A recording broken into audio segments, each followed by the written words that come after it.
बिस्मिल्लाहिर्रहमानिर्रहीम। तव्हांखे ख़बर आहे त असां ग्रेड 5 जो सिंधी पढ़ंदा पिया अचूं। अॼु जेको असां पढ़ंदासीं लेसन 6 पढ़ंदासीं।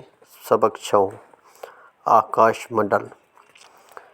आकाश मंडल जेको लेसन आहे उहो लेसन पहिरियां रीड कंदासीं। रीड करण खां पोइ उन्हनि खां मश्क हल कंदासीं। मश्कनि में सुवालनि जा जवाब, ॾिनल लफ़्ज़नि जी माना ऐं जेके बि एक्सरसाइज़ हूंदा उहे सभु पढ़ंदासीं। में नवां आहियो त चैनल खे लाइक ऐं सब्सक्राइब लाज़मी कजो। सबक़ आहे आकाश मंडल। तव्हां राति जो उभ ॾे ज़रूरु निहारियो हूंदो। उभ में तारनि जी टिमटिम केॾी न वणंदड़ हूंदी आहे। ऊंदाही राति में त उभ ते टमकंदड़ तार जो नज़ारो दिलि खे अञा बि वधीक लुभाईंदड़ ऐं मोहींदड़ लॻंदो आहे। तारा ॾींहं जो बि हूंदा आहिनि, पर सिज जी रोशनी तेज़ रोशनी सबबु नज़र न ईंदा आहिनि। राति जो उभ ते तारनि जी पखिड़ियल नुक़्तनि वारे मैदान खे आकाश मंडल चइजे थो। तारा अहिड़ियूं काइनाती ऐं कुदरती शयूं आहिनि जेके गर्मी, रोशनी ऐं किरण पैदा कनि थियूं। सिज बि हिकु तारो आहे। सिज ऐं उन जी चौधारी गर्दिश कंदड़ शयुनि खे निज़ाम शम्सी चइबो आहे। हिन शम्सी निज़ाम में ग्रह ऐं उपग्रह अची वञनि था। तारे खे पंहिंजी रोशनी हूंदी आहे, पर उपग्रह ऐं ग्रह खे पंहिंजी रोशनी न हूंदी आहे। नंढा वॾा ग्रह सिज जे चौधारी गर्दिश कंदा आहिनि। उपग्रह वरी ग्रह जी चौधारी चकर लॻाईंदा आहिनि। असांजी धरती बि हिकु ग्रह आहे ऐं चंडु असांजी धरती जो हिकु उपग्रह आहे जेको असांजी धरती जे चौधारी फिरे थो। अॻु में मुखी 9 ग्रह ॼाणाया वेंदा हुआ, पर 2006 ईस्वी खां पोइ नई तहक़ीक़ मूजिबि 8 वॾा ग्रह ज़मीन, मरीख़, उतारद, ज़हरा, मुश्तरी, ज़हल, यूरेनस ऐं नेपच्यून आहिनि। प्लूटो ऐं ॿिया बि नंढा ग्रह आहिनि। आकाश मंडल में के तारा अलॻि अलॻि ॾिसबा आहिनि। के मुख़्तलिफ़ झुरमटनि जे सूरत में नज़र ईंदा आहिनि। उन्हनि झुरमटनि जा नाला आसमान में उन्हनि जी बीहक जे करे पियल आहिनि, जीअं टेड़ू, खट, कती, विछूं वग़ैरह। टेड़ू में 3 तारनि जी क़तार थिए थी ऐं खट में 4 तारा नज़र ईंदा आहिनि। किन तारनि जा ख़ासि नाला बि आहिनि, जीअं कुतुब तारो, वेहूं या ओसर वारो तारो वग़ैरह। आकाश मंडल में कहकशाऊं बि आहिनि। कहकशाऊं बि सितारनि जा झुरमट आहिनि, जंहिंजो सिज हिकु बेतरतीब कहकशां जे निज़ाम में जो हिसो आहे। आकाश मंडल में कॾहिं कॾहिं पुछड़ तारा बि ॾिसण में ईंदा आहिनि। पुछड़ तारा जीअं ई सिज जे वेझो ईंदा आहिनि त सिज जी गर्मी ते उन्हनि जा बर्फ़ानी तह रिढणु शुरू थींदा आहिनि ऐं उन्हनि मां ख़ारिज थींदड़ धुएं जहिड़ी वॾी अछी शइ पुछ वांगुरु नज़र ईंदी आहे। मथे ॼाणायल समूरियूं ॻाल्हियूं निज़ाम शम्सी ऐं आकाश मंडल जो हिसो आहिनि।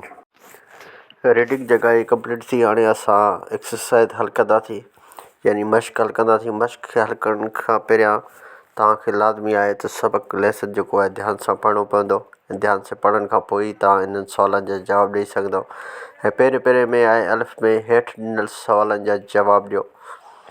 सुवाल नंबर पहिरियों आहे आकाश मंडल मां छा मुरादु आहे। हाणे सबक़ु तव्हां जेकॾहिं पढ़ियो हूंदो सुठे नमूने त तव्हांखे हिन जो जवाबु आसानी सां अची वेंदो। हिन जो जवाबु आहे त राति जो उभ ते तारनि जी पखिड़ियल नुक़्तनि वारे मैदान खे आकाश मंडल चइबो आहे। उन खां पोइ ॿियो सुवालु आहे शम्सी निज़ाम छाखे चइबो आहे। हाणे इन जो जवाबु आहे 2 नंबर सुवाल जो सिज ऐं उन जी चौधारी गर्दिश कंदड़ शयुनि खे शम्सी निज़ाम चइबो आहे।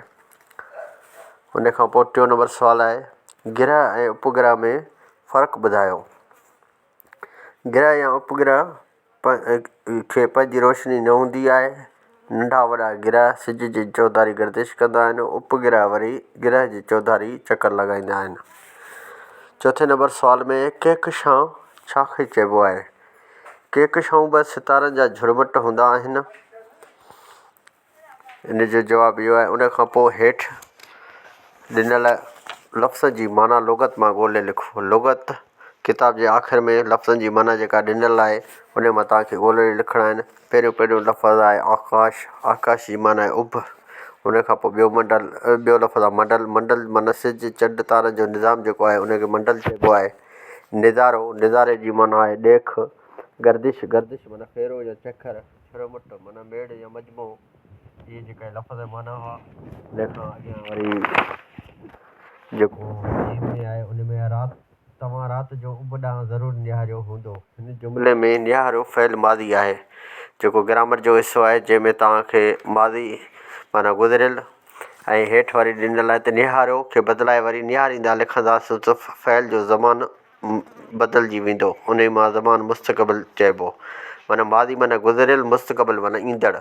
मुस्तक़बिल ईंदड़ वक़्तु हेठि ॾिनल फ़इलनि मां ज़मानु मुस्तक़बिल में बदिलायो। हाणे 5 जेके लफ़्ज़ ॾिनल आहिनि उहे मादी जा आहिनि, उन्हनि खे तव्हांखे मुस्तक़बिल में बदिलाइणो आहे। यानी लिखियो त हाणे मुस्तक़बिल में छा आहे, लिखंदा। आयो माना ईंदा, पढ़ियो पढ़ंदा, ॻाल्हायो ॻाल्हाईंदा, वियो वेंदा।